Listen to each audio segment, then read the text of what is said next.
탈무드는 세대와 세대를 잇는 끝없는 대화이자 지혜가 흐르는 살아있는 강물이다.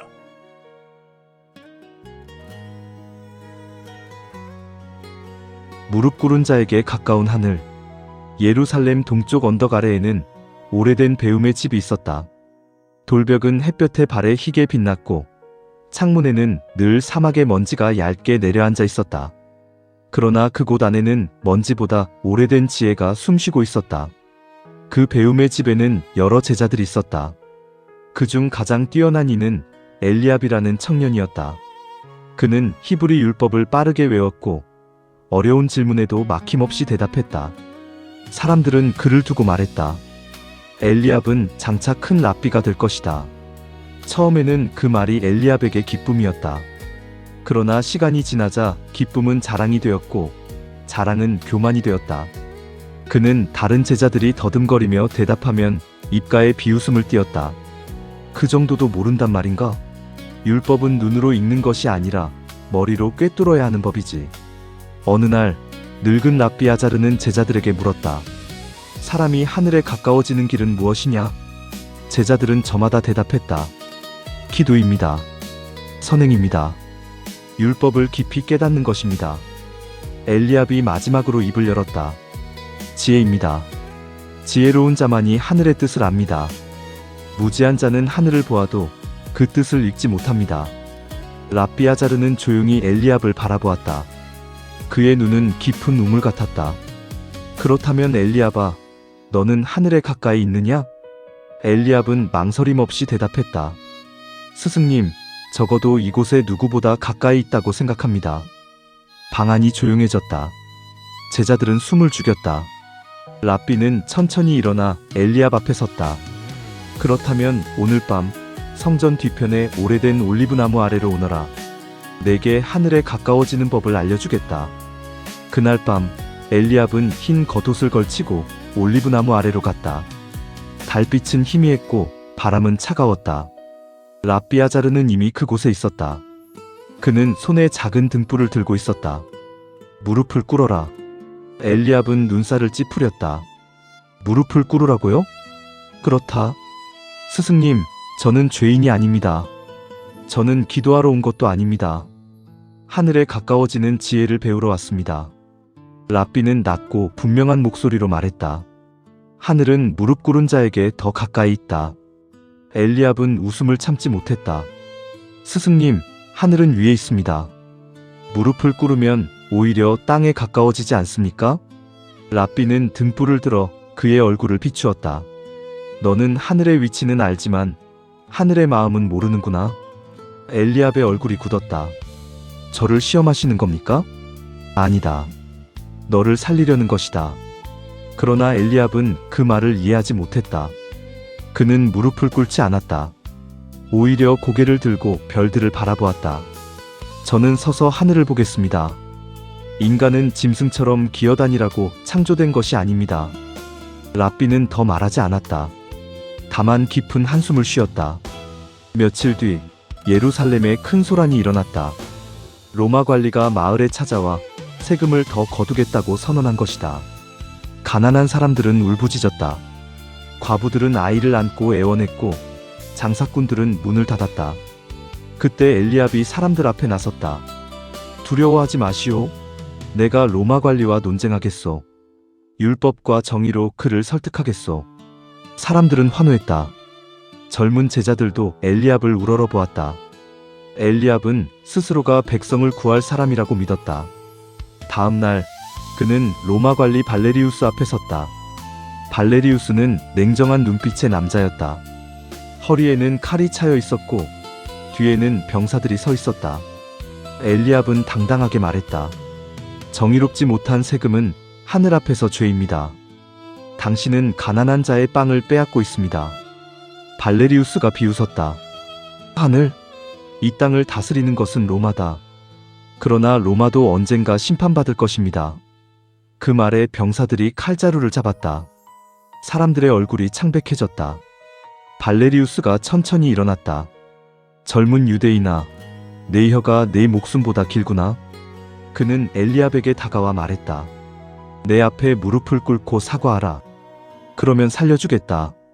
사람들은 숨을 삼켰다. 엘리압은 이를 악물었다. 무릎을 꿇으라니. 며칠 전 랍비의 말이 떠올랐다. 하늘은 무릎 꿇은 자에게 더 가까이 있다. 그러나 엘리압은 고개를 저었다. 나는 불의 앞에 무릎 꿇지 않는다. 그 말은 용기처럼 들렸지만 그 속에는 여전히 교만이 섞여 있었다. 그는 백성을 위해서라기보다 자기 자신이 굴복하지 않는 모습을 보이고 싶었다. 발레리우스는 손을 들었다. 저자를 감옥에 가두어라. 엘리압은 끌려갔다. 사람들은 아무 말도 하지 못했다. 감옥은 어둡고 축축했다. 엘리압은 차가운 돌바닥에 앉았다. 처음에는 분노가 끓었다. 내가 옳았다. 내가 정의를 말했다. 그런데 왜 하늘은 나를 돕지 않는가? 밤이 깊어졌다. 그는 배가 고팠고 목이 말랐다. 바깥에서는 병사들의 웃음소리가 들렸다. 그 웃음소리가 그의 자존심을 긁었다. 그때 감옥 한쪽에서 작은 신음이 들렸다. 엘리압은 고개를 돌렸다. 어둠 속에 한 노인이 쓰러져 있었다. 그는 심하게 떨고 있었다. 누구요? 노인이 힘없이 대답했다. 나는 빵을 훔친 죄로 잡혀왔소. 엘리압은 차갑게 말했다. 도둑질은 죄요. 노인이 흐릿하게 웃었다. 알고 있소. 하지만 손자가 사흘을 굶었소. 아이가 울다 지쳐 숨도 제대로 쉬지 못했소. 엘리압은 말문이 막혔다. 노인은 물을 달라고 했다. 감옥 문 밖에는 작은 물동이가 있었지만 엘리압의 손이 닿지 않았다. 물동이는 낮은 틈 아래에 놓여 있었다. 엘리압이 서서 손을 뻗어도 닿지 않았다. 노인이 다시 신음했다. 물 조금만. 엘리압은 이를 악물고 몸을 낮췄다. 그러나 옷이 더러워지는 것이 싫었다. 감옥 바닥에는 진흙과 오물이 섞여 있었다. 그는 잠시 망설였다. 그 순간 랍비의 목소리가 다시 들리는 듯했다. 하늘은 무릎 꿇은 자에게 더 가까이 있다. 엘리압은 천천히 무릎을 꿇었다. 차가운 오물이 그의 옷자락에 스며들었다. 그는 몸을 더 낮춰 팔을 뻗었다. 손끝이 물동이에 닿았다. 겨우 물을 끌어와 노인의 입에 대주었다.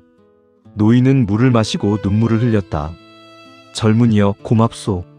하늘이 그대에게 가까이 있기를. 그 말에 엘리압의 가슴이 이상하게 흔들렸다. 그는 처음으로 깨달았다. 무릎을 꿇는 것은 패배가 아니었다. 누군가를 살리기 위해 자신을 낮추는 일이었다. 다음 날 엘리압은 다시 발레리우스 앞에 끌려갔다. 관리가 말했다. 마지막 기회를 주겠다. 내 앞에 무릎 꿇어라. 엘리압은 조용히 발레리우스를 바라보았다. 그리고 천천히 무릎을 꿇었다. 사람들은 놀랐다. 제자들도 충격을 받았다. 엘리압이 굴복했다고 생각했다. 발레리우스가 만족스럽게 웃었다. 이제야 지혜로워졌군.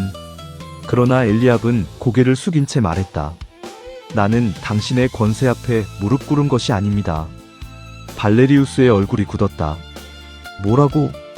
나는 굶주린 백성 앞에 무릎 꿇었습니다. 내가 어제까지 그들의 고통을 말했지만 사실은 그들의 고통을 몰랐습니다. 나는 정의를 외쳤지만 내 마음속에는 나의 명예가 더 컸습니다. 이제 압니다. 높은 자리에 서서 백성을 구하는 것이 아니라 낮은 곳에 무릎 꿇어야 백성의 눈물을 볼 수 있다는 것은. 사람들 사이에서 웅성거림이 일었다. 엘리압은 이어 말했다.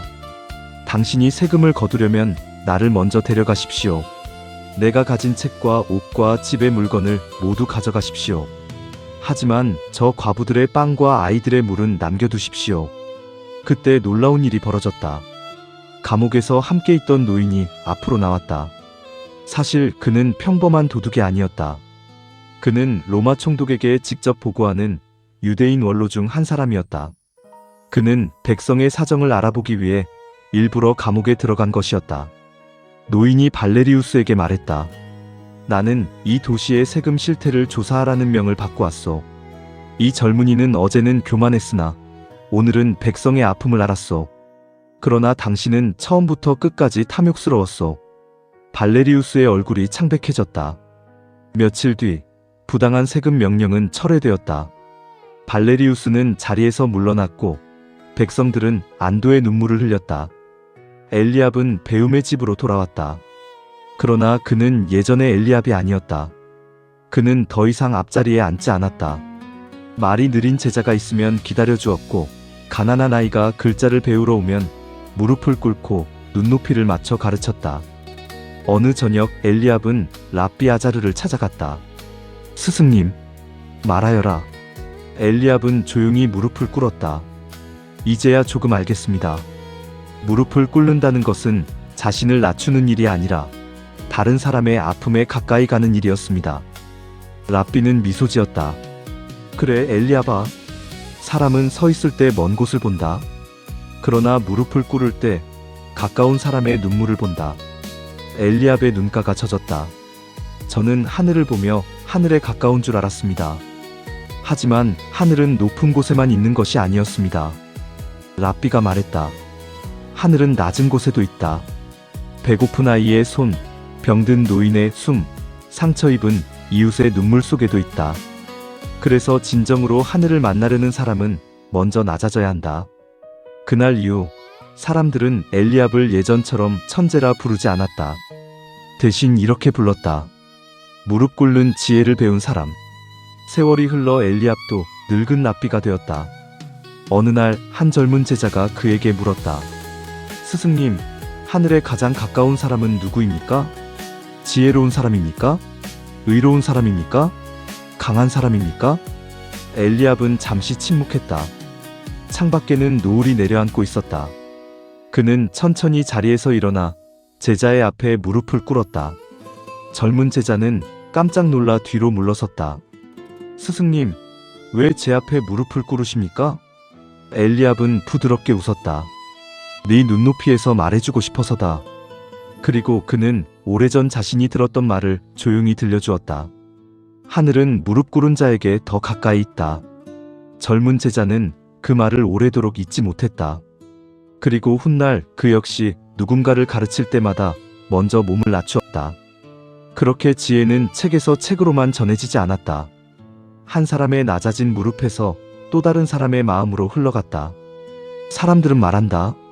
높은 탑에 올라야 하늘에 가까워진다고. 그러나 진정한 하늘은 꼭대기보다 낮은 곳에 있을 때가 많다.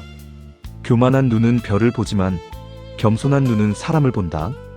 그리고 사람의 아픔을 보는 순간 하늘은 그 사람 곁으로 조용히 내려온다.